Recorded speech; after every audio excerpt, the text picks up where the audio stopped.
How's it going, guys? I am here with my amazing friend and just killer in the business. We've known each other for a few years, but she's a rock star in what she does. The Literally the example of hard work. We've been talking since 7 o'clock in the morning, and now it's 8 o'clock, and we're doing the podcast here at 8 o'clock. Victoria Waldorf, so good to have you, my friend. Hector, this is such a pleasure to be with you. You've been there with me since day one when I first got my license, and look at us now. Yeah, This is so we've come cool. a long way. So We've come a cool. long way. So I'm happy to be here with you. Likewise. Well, thank you for taking the time. I wanted to bring you on today's podcast just because we always have so much to talk about, so much to share with everyone, right? So one of the things that I do when I'm coaching someone or just talking to someone in general, they always ask, hey, what do you see other people doing that's working, right? And you've been such a great role model, not only in business, but how you conduct personal matters, family, everything. So, I just wanted to kind of pick your brain and see what we can get together here and share with, our audience today. Okay.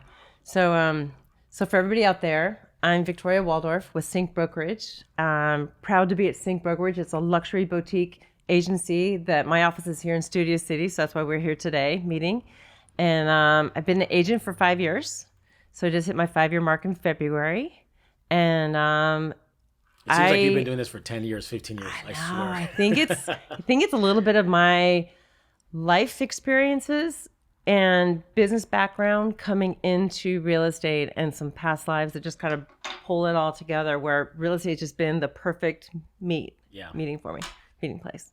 Yeah, it's not everyone can get into the business as easy as you did. It's just, I remember from the day you started, just how easy you assimilated into the business, how just the flow of how you conduct business in real estate, as you see people door knocking, cold calling, everything you do, and you do it completely different, but yet you're just thriving. So that's just a prime example of how not every formula is the one you have to follow. You can have your own style, your own niche, and still do amazing in business. This is just for any type of business that you do, right? Yeah.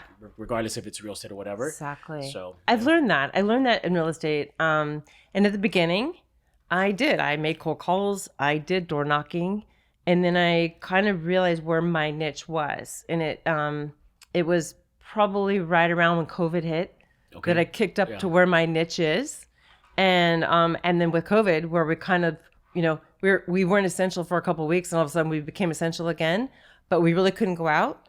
And all of my skills that I actually had used in life in general, of loving to write notes to people, of actually making phone calls. It's like now it's actually getting to what I really wanted to do, is actually reach out to people who I love and, adore, have had, raised my 4 kids, have been in touch with tons of people my whole life. And it finally gave me the opportunity to actually do my business, but also reach out to all those people I knew. And it all fit in a perfect, crazy storm for me to do what I love to do. And that's how my business kind of took off. So let's take it back a notch, right? So one of the things that we always hear is because we're not born coming into real estate, right? Or it's not one of those things I want to be a doctor, astronaut. But what brought you to real estate, and what did you do before that's helping you with that skill set that you're utilizing today? So I started off raising my 4 children. So I have 4 kids, 3 sons and my daughter. Which are all super cool, by the way. I know them all. I think I know just 2 of them. I think you met them all, actually. Yeah, could be, you have. Now that I think, in little pieces, but different scenarios. Places, So my 4 kids, that was my career. My career, raising them, I was stay-at-home mom. At the same time, I've always been an entrepreneur at heart, and where I really spent some of my time was actually in nonprofits and doing a lot of volunteering work behind the scenes besides raising the kids, and raised over $1 million in different charities. Amazing. And I think that was my skill set, knowing, but I didn't realize that was going to take that into a business sense later on. So I did nonprofit. I did start my own company back in 2009. It was a headwear business called Gogi Girl, headwear design company. Oh, really? Oh, nice. So I started that company back when I found a hat line that I wanted to design and created it. So I actually had developed that into a business where I had 14 reps around the United States and launched it into Canada as well. And the company's still going. Learn something every day. So that's my entrepreneurial side of starting something from scratch and learning how to do it. And I used to travel around the country, meet with my reps, and go to different country clubs and resorts and sell my product. And so from there, life took a shift. And I've always had a love of wine.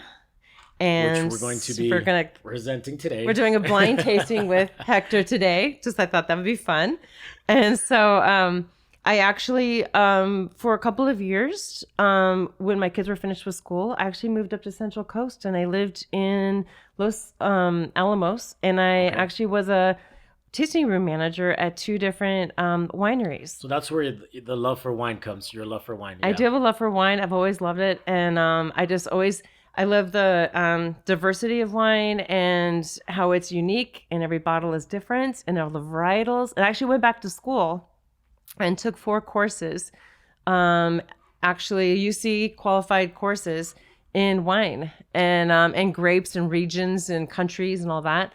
And then that's when I decided to move up to wine country for a couple of years. And actually that's just amazing. 365 days, I want to see the full cycle of the grapes growing, the change over the season, how they ran the business. The podcast with Gary V. So Gary V, that's how he started with a wine podcast. For all you guys that know Gary V, he started his podcast with wine. So I had that passion, but I missed Los Angeles. I missed my friends. I missed my family. And I've always loved real estate. I've always loved design. I've always looked at the market. I've always watched the market. It really was probably just the timing for me to finally get my license and all the skill sets I've had from all the past lives. That's where it's totally fit into real estate. Naturally, organically, I should say. Yeah. I mean, you had already experiences from different type of business ventures, so it just works. And in the context, right? That's why one of the first things we do when we get into real estate is your sphere of influence. That's the first thing you did. Yeah. And I mean, you thrived right from the beginning. So it just shows that you did right even prior to getting into real estate by having all those resources. I mean, you work pretty intense, pretty hard, but I think that did kind of give you that launch right off the bat. Give me a good launch. I think work ethic is a big part of this. I am so driven and I love to serve people. So the fact that I get to help people doing something I love and help them with something that's one of the biggest decisions that they make in their life, whether they're selling or moving out of state, and how do we do this? Where do we start? And I think people have now been watching me to see what I've been doing, and there's a huge trust factor that they know that I can get them from A to B, no matter what the scenario is, and that I will be by their side till we're done. And I stay in touch with everybody afterwards because the experience is usually so cool to help them get through that. It's just amazing to be a part of such an amazing career. Very blessed. Well, and now we are here today. So how are we going to start this? So these are 2 wines. I'll talk a little for a second about this winery. This is called Pacello Winery. I born and raised Los Angeles. This is actually a local winery in Santa Clarita, but they source the grapes primarily from Paso Robles, which is big Central Coast, where they grow a lot of Rhone wines. Primarily, I'd say there's a lot of varietals grown there, but it's a nice, convenient location for people from Los Angeles. You can get there in 3 hours. Napa is 8 hours. So it's kind of a Santa Barbara County, just north of Paso, where the grapes come from here. But anyway, I thought I'd pick a couple of bottles. And I know Hektor doesn't know much about wine, but you know what? There's some similarities in one of these between the 2. So anyway, I thought this would be kind of a fun way to teach you a little bit about something. There's nothing like just chatting and having a drink. So I'm more of a mezcal type of guy, but I need to get more knowledge on wine because everyone's like, do you drink wine? I'm like, sure. Just give me red wine. Right. Well, I did bring you 2 reds because at the end of a day like this, I might go home myself and have a glass of Sauvignon Blanc, which is one of my favorites. But, okay. So sweet. Pour for you first. Thank you. Can't get better than this, guys. Come on. Seriously. I know, right? Joe Rogan does it with whiskey. We're doing with wine. Okay. So that one is that. And I'm going to open the next one. Okay. So tell me about the market right now, Hektor. Tell me what's going on with the interest rate. Since I almost call you daily, say, help me, what's it at now? Since people are asking me, you're my go-to to ask what's it going on. So I actually do mortgage on the side. No, I'm just playing. I'm actually a lender with Lending Hub. Everyone's like, are you a personal trainer? What do you do, influencer? I'm like, I wish. No, I do mortgage. My company is Lending Hub. But, obviously I have a love for social media and just sharing, just so much content out there. And I always like to share that, back with the community. So right now the market on the lending side. So actually we just had the Fed meeting last week. And what's interesting is that a lot of the talk was that for the first time, since the CPI reports have been positive over the last few reports, where the consumer price index, which is inflation, has been coming down. For the first time, the Fed decided not to bump the rates up again. For the first time, First for time. how long? It's been now forever. a year and a half. Yeah. I mean, well, it's been a year and a half since they started raising rates, right? Right. Because the Because rates were every coming meeting, down. there's been like a quarter or a half, and every half. time I call you, I'm like, oh no, Yeah. what is it now? So the Fed rate is completely separate from mortgage rates. So the Fed rate is more of like revolving debt when we're talking about credit card debt, car loans, all that kind of revolving debt, credit lines, HELOCs. That's where the Fed rate would be more implemented. But mortgage companies or mortgage-backed securities typically follow trend, right? If the market is going up, where just regular credit card debt is going up, then mortgage companies will naturally raise their rates as well. In this case, for the first time, because all the data that was projection, inflation was finally coming down, they were starting to taper it. The Fed said, well, we're not going to bump it. This time we're going to skip it. So they left it untouched. And we thought that that was going to have some type of positive impact on rates, because rates, we closed market last week at 6.99 on a 30-year fix. Right. We're down to like 6.8. It's a little drop. It's not significant, but again, it's positive news. Yeah. But I think all of that information that we were getting, since they spoke about that since the last Fed meeting, the market adjusted already. So now that it actually happened, I think everyone's just being precautious of the market, of what's going to happen. So I think that's why mortgage rates are still pretty steady in the high sixes. Okay. Still good though. Still good. And so, whoever tastes the wine, they'll tell you about what I've seen in the market in the last 3 days. How about that? So, smell. You're going to go, this is the same one as that. So, Okay, so we're try gonna do this one first. Okay. Yeah. Okay. So, you smell it first and look at it. See if you see the color on it. It's kind of hard. We should have had a white paper, but there's a white paper over here. You kind of look around the color to see if it's on the color on the sides. And actually, what's kind of cool is if you can see both of these, can you see through one of them more than the other? Kind of, yeah. This one's a little lighter. The one we're doing now, Mm-hmm. I find it's a little. It lighter. is. Okay, so Yeah. keep that as a clue, okay? It is a little bit lighter than the one that I did second on there. Okay, so.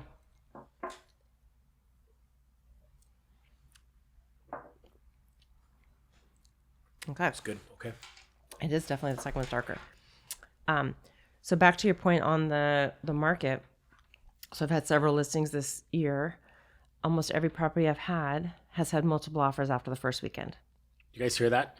Multiple offers after the first weekend. So people who are Market's saying not people slow. are not buying, or they're hesitant, or they're being cautious because the inventory is still so low. There is so many buyers out there. So I have a newest listing that just came on the market last Thursday in Burbank. Beautiful house built in 1940. 1141 square feet, 2-bedroom, 1-bath with a bonus room, 7,000 square foot lot. Gorgeous, intact. It's yesteryear with all of the modern parts of dual pane windows and all that. I had over 80 buyers come through this weekend alone. Just in the first weekend, you had 80 buyers. 80 buyers. And I just came straight from the open house. I did another one from 4 to 6 p.m. today. And there was another 25 people that came through on a Tuesday from 4 to 6 p.m. So if people are thinking about selling and they're thinking there's nobody buying because they're hearing the news that people are kind of settled, there's so many buyers out there. There's just not and enough there's houses. not enough Yeah. houses. There's not enough houses. So there's Correct. enough that are willing to know that they can jump into this market, even if the rate is at 6.8 to 7, they're going to jump in because they're going to get a house. And they know if they hold on to that house for 3 or 5 years, if you saw anybody else who bought a house 3 or 5 years ago is so grateful they bought their house, got their foot in the door. It's the same with real estate, period. Real estate is always one of the biggest investments you can make. And these people who are just trusting, knowing that real estate is a great place to put their money, they're out there. And we have to remember one thing. I can't remember which article it was. We'll have to look it up. But I heard that there was big institutions, which big money. These are national, from government institutions to private banks, buying out residential properties, single family residents. So I was talking about this with one of my buddies today. If that happens, where you have institutions coming in and buying millions of single family residents, it's because they believe that the real estate market is going to sustain. That's the only thing, rather than investing into crypto. And this is not financial advice for everyone, for anyone, but a lot of people put money in crypto, stocks, whatever stock market. But the fact that they're taking their money out from bonds and stocks and they're putting it into the real estate market, and they're not buying 2, 3 houses, they're buying thousands of properties per city, because they have, these are hedge funds, big corporations, institutions. So it's that historical. Just shows you, it's historical. It just shows you that they know that something, that's where the money is, pretty much. But land is always there. You can't grow more land. It's always Correct, there, and it's historical. At the end of the day, people will always go back to real estate. Yeah, They know I that agree. it's a great place to put their investment, their money. So that's, at the end of the day, I think that's where we're at, where, lack of inventory is the main problem that we have, especially here in California. Yeah. So there's always buyers. Well, and people are always saying right now, especially in California, they're like, oh my gosh, everybody's leaving the state. They're not all leaving the state. There's a lot of people who are leaving the state. There's a lot of people who are coming into California for different reasons. I just met an executive that came in because of the studios.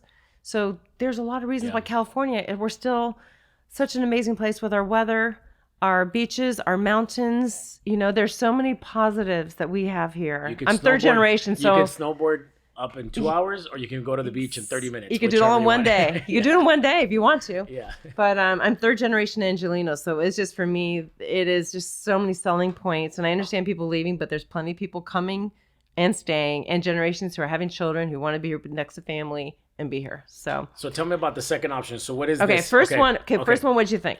I like it. Yeah, I like it. It's I like the smell. It's actually pretty good. Okay, has a little bit of a what did you see on the end of it? You tasted it. Did you get any kind of?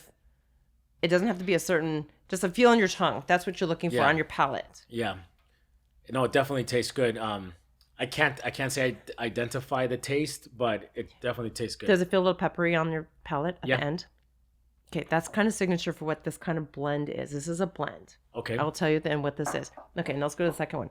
So this one's darker, right? Okay. Yeah. On the color. This is one of the darkest, reddest wines you will find in the market. It actually has a good nose on it. It's softer smelling than that one, a little bit in a way. Yeah, this one. I think this one smells a little softer than this one, right? Oh, but at the end. Okay, so now feel this one was right on your tongue, peppery, and this one was the whole mouth. Yeah. Like your whole cheeks are probably puckering a little bit, right? Yeah, I thought it was more like, is it stronger because of the alcohol, or is it tannins? What is it? It's tannins. Oh, okay. So that's tannins from the skin of the grape. Okay. So this one is definitely has a lot more tannins. Didn't even look to see what years I was pulling. Oh, okay, this is a year younger, the second one. So anyway, that's tannins you're tasting. So the first one you're tasting, this is actually Rhone varietals. First one is actually Grenache. Okay. Grenache, Syrah, and Mourvedre. In the wine world, they call this a GSM. Okay. So this is actually called Rhone varietals. They're the three most common grapes that they blend together to make a blend of Rhone varietals. Yeah. Got it. Okay. This is 100% Syrah. Okay. So this is one of the grapes that they would have blended to make this blend. So this is more like of a pure. It's a pure 100% varietal. Got it. So Okay. this is 100% Syrah. So this one, actually, the first one is great with all kinds of meals, spicy meals, because it has a little bit of a balance to it. Grenache is Grenache in Spain. It's one of the most produced varietals there is in the world. Syrah has a little bit more of a, it's a higher tannin. Grenache itself is more like can be more like a strawberry-ish. And then when you get to a Syrah, it's more blackberry. Okay. Got it. This is your steak. If you're going to have a big steak, And this is the I wine think you that's want what to I go need to, is know, Syrah. Because when we What to go out eat? those steakhouses and everyone's ordering wine, I'm just like staring at this Everybody guy. orders cab often. But Syrah is such a good steak wine. Or if you have like a truffle mushrooms, something with mushrooms in it, that has a little bit of it. So it actually balances that. They both really go well with spicy foods, by the way. Okay. Mexican food? We usually don't Always. We usually do Coronas. Coronas with Mexican Cerveza, food. yeah, a little tequila at the end there. Or mezcal. So anyway, this is Grenache. A lot of people, if this is too much of a single varietal, they will go to a GSM if they're having company. If somebody, if this to have something that would go common around the table. So, and this one right here, I was looking at the blend. This is 51, so it's 51% Grenache, 33% Syrah, 16% Mourvedre. And Mourvedre is often a blending grape that they use in wines. So sometimes they do it by itself, but obviously They're for both other really flavor. good. To be honest, yeah, I like both tastes really, really good. I think I lean a little bit more towards the taste of this one, if I'm honest. On the first one, the second one, so Syrah is it's a varietal that stays on the vine. It can handle a lot of heat. It's a thicker skin, which is where that tannin comes from, and so it can handle the heat. And it's just a bigger wine, so it's better actually if you were eating with it. Okay, so That's maybe why. that's why, yeah. If you Because like had the some meat aftertaste, right now, yeah. or it says, or a actually like if you have a cheese that has a lot of flavor, like a blue cheese or something with it, that helps balance with it. By itself, it's a big wine. Okay, So that's why. This would be amazing. more that you can just sit there and sip on. This one needs a little bit of food to go with it. So today we're experimenting with two red wines, but soon we'll switch it up, and then we're gonna do a mezcal one, and I'm gonna teach you how to drink mezcal. Oh, I know. I don't know how we're gonna walk out of here with mezcal. No. So what would you share? Let's just talk in general, right? Someone's Okay. getting into the business, because you get this question up, right? Like a lot of people come into business, hey, can I shadow you for a few Yeah. days or whatever? What's like the top three things you would recommend to someone coming into the real estate industry, where they say they want to do business? What would you recommend to them? Okay. I first would ask them if they really are serious. If they just kind of are serious about hard work and working hard, work ethic, willing to learn, be willing to listen, be willing to make mistakes and dust that off and get right back up into it, because this is a business where you're always learning. And also, I think somebody who thinks they want to do it part-time, this is not the career to do part-time. You can't do something else and say, I think I'm going to just nibble in real estate. This is a full-time business, because part of it is clients will call me, and I will not say this is the best thing, especially for your personal life, but to build your business, just as if I always picture this like a storefront. Like I have a little store. Yeah. And if I had a store and my little sign at the front with a little count, the little clock that they put up there that says, oh, we're closed from 1 to 2, and you get there and like, shoot, I got to come back at 2. Well, if that little clock was off from 1 to 2, and all of a sudden they move the dial and it's off from 4 to 5, and then it's off from 7 till the next morning at 9, it's probably not a store I'm going to visit very often, because I know I can't get my foot in the door and I have to catch them when they're there. That to me would be like a part-time real estate agent. Yeah, I see. Full-time real estate agent to me is somebody who is available, is willing to put things aside to be there for their clients, and it is full-time. And full-time for me to build up my business as quickly, as ramped up as I've gone, has been really 12 to 15-hour days. And I've pretty much been doing this 7 days a week almost the way through. Now I do have gotten figured out where I can finally take a trip here and there. I'm still working from my trips. Yeah. I'm never And far I can away. attest to that. And that's one of the things that we talk about, right? So when people ask balance, I think that when you're starting in this business, like you said, there really is no balance. You have to work. Like this business will give you a lot of the benefits that people only dream of, right? But you have to work your ass off. There's just no other way. If you're looking to have 4-hour work weeks, this is not the business for you. No. It's just that's the reality. And the reality is, I work almost every weekend. Yeah. I don't, when people say, "Oh, what are you doing this weekend?" I'm like, and they know, Yeah. I'm. I mean, I've been trying to catch you for some just personal invitations for events that I do and something like that, and you're always running. But that's what it is, right? And that's where you see that that's how you convert. You're working nonstop. And you get to the point where, on the business side, I plan on building a team, and then I can leverage my time. At the same time, I'm excited. I would love to have building my team with people who want to learn the same way and work as hard as I do, because that's what I would love to train on. Is that part of it? Yeah. So, and there's a lot of facets of it. I mean, I do love marketing. I love houses themselves. I love the people side of it. So there's a lot to learn, and just be willing, like I said, again, willing to learn, willing to listen. Yeah, you have to be coachable. I mean, especially when you're starting. Big. Yeah, because it's definitely not easy. Definitely not easy. Yeah, which I think is similar in a lot of businesses, So it's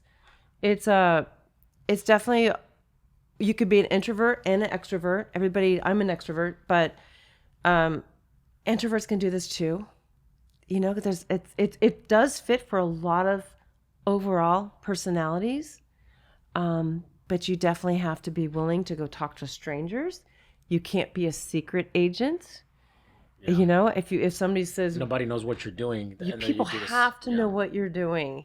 And if you're afraid to tell people what you do, because in the day, people say, oh, I'm a realtor. Well, they would attribute it to other salespeople that they may have not high esteem for.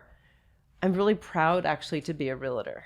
Yeah. It's a business where I feel so serving in what I do.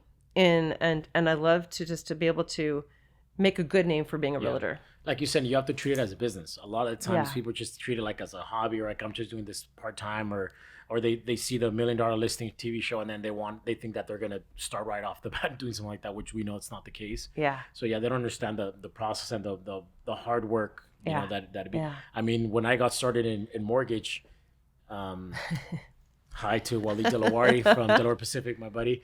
I mean, he's a beast, right? So I remember when I got started, it was like 8 a.m. First one, I would be at the office sometimes 7:30, and I wouldn't leave to 8 o'clock at night. And I started as his assistant, and then from assistant, I was like doing assistant for the processor, and then I started doing back end stuff for processing, and that's how I learned, you know, because I had to learn the back end part, and then the sale part, like selling, talking to agents. That was the natural part for me. That was easy, but learning the mortgage part about it, the guidelines, make sure that and thank God up to now almost 8 years in the industry, I've never, you know, dropped the loans, which is great, you know, but that's because I always do my due diligence before, and I make sure that I can take on, if I commit to a loan, I got to make sure that I can close it. So, but that was a hard work, you know, and a lot of people think that, oh, well, whatever, you can do whatever you want now. That's not the case. Yeah. And the people that are not in business, or the ones that are not going to survive, are the ones that have never been through difficult times, because they're not going to survive. They once things tighten up a little bit, they're going to run for the hills. So if you go to be an armadillo and you want to crawl up in that shell, and because somebody said something to you, you're like, this is not your business. Yeah. You know, I've got a lot of clients out there, and some of the transactions I've done have been just easy peasy, and then some are complicated. And when it gets to the complicated ones, I've learned, you know, and this is through life, you don't take things personal. You know, you just do the best you can to be the best person you can be every day. You give your best, and at the end of the day, I know I can go to sleep, and I sleep well. Even though in this business, sometimes it's like we gotta put on such a nice face, but behind closed doors, we're just just slap someone. That's why you go to the gym. That's why you go to the gym. I think that's why we all go to the gym. So, I always say, guys, gym is my therapy for you guys know. And I post consistently, like, I work out because otherwise I'll end up killing someone by the end of the day if I'm not working out. No, it's great. Yeah. I mean, and that's part of what you do too. You not only do you find time to train, physically train, you still work and you do everything. Yeah. So yeah, it's amazing to see what you've accomplished, and you know, and what you're doing. You're a prime example that, you know, you can get into the business, and as long as you put in the hard work, you can do well. So yeah. I've enjoyed having the wine with you. Thank you. This has been great. Yeah. I'll have to bring you some different varieties, and we might have to try your side of it, but we'll have to make sure we can. We'll have to do something with some mezcal, maybe switch it up a little bit. Just want to say thank you for your time. You are it's so good to share with you. How do you want to close? Let's share something that you haven't shared with anyone yet as far as the business. Give us a little story or something. What can you share with us? I will say this. My dad is 86 years old. Okay. And so every day, I was calling my mom and dad. My mom is not at home anymore, but my dad's there to answer the phone. Call my dad every single day, usually around 6 o'clock. And first words out of his mouth, how was the day? Amazing. I think part of it is what keeps him going. He's so excited. He was an entrepreneur and a business person. Must be proud to see everything you're doing. And it's just like, he goes, okay, tell me what's going on. How was the real estate world? And it is just so nice to have him to answer the phone on the other end, and somebody that just believes in me and just says, you know what, just keep going, girl. Amazing. So people probably don't know that, but that's my daily call. Is to my father, and he came to Father's Day with me on sat with open house, open house, I saw your video, greeted some people. He gets in the car and he goes, "Okay, put me to work." I'm like, "Here's a sign, Dad. I'm gonna put one on this corner. You can put one on that corner." He's like, "I'm in, girl." So anyway, that's, so cool. That's something that people probably see me post a little bit about my dad, but it is a phone call every day, and in this business, it's so nice to have family and friends who just say, I believe in you, just keep doing what you're doing. And we just appreciate. And so I do feel appreciated. And I'm so blessed to have that. So that's something people don't know. I do every day. Thank you for sharing that. That's amazing. It's always good to have an anchor, something grounding you back. How about you? I would say my kid. Kid, yes. Something similar to that would be my kid. I love, she calls me throughout the day.